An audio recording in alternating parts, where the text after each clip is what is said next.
في الغالب يوم الجمعة بيكون عند ماما، وفي الغالب بكون مقررة كل مرة أنزل الصبح بدري جدا وأفطر معاهم، ولكن بلاقيني بنزل بعد الصلاة.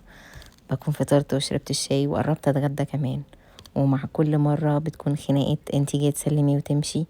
بس للأسف اليوم في الشتا بيكون قصير قوي، ولكن نحاول نستمتع. ربنا يبارك فيهم يا رب ويبارك في بيوتهم دايما.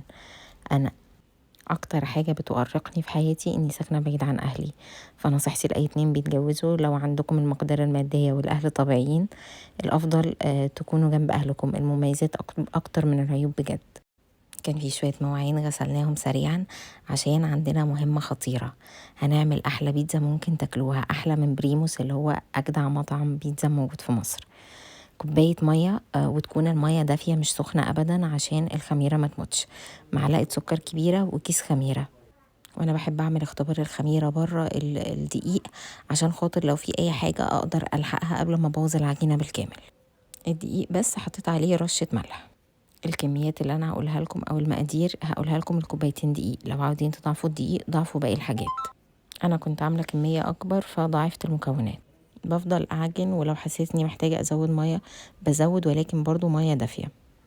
اول ما بوصل للشكل ده بزود ربع كوباية زيت، ولحد ما اوصل للقوام ده هي كده تمام. اهم حاجة تكون ما بتلزقش.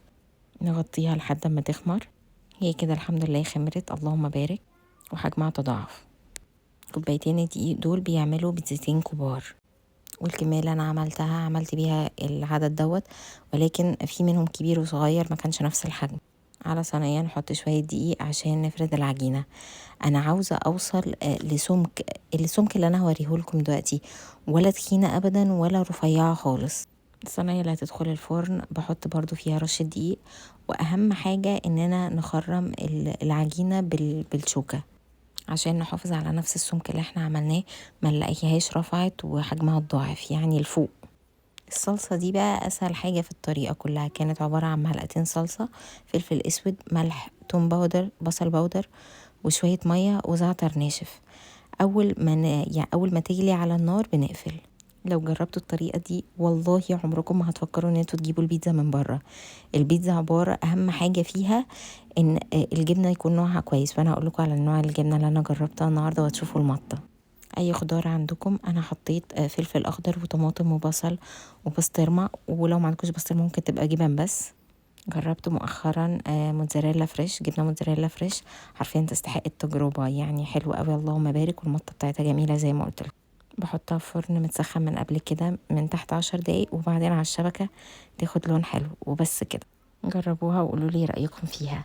بعد كده اتغدينا وشربنا شاي وقعدنا لحد اليوم ما خلص. وبس كده فلوج النهارده خلص. لو عجبكم ما تنسوش اللايك والفولو عشان انتم مقصرين معايا قوي.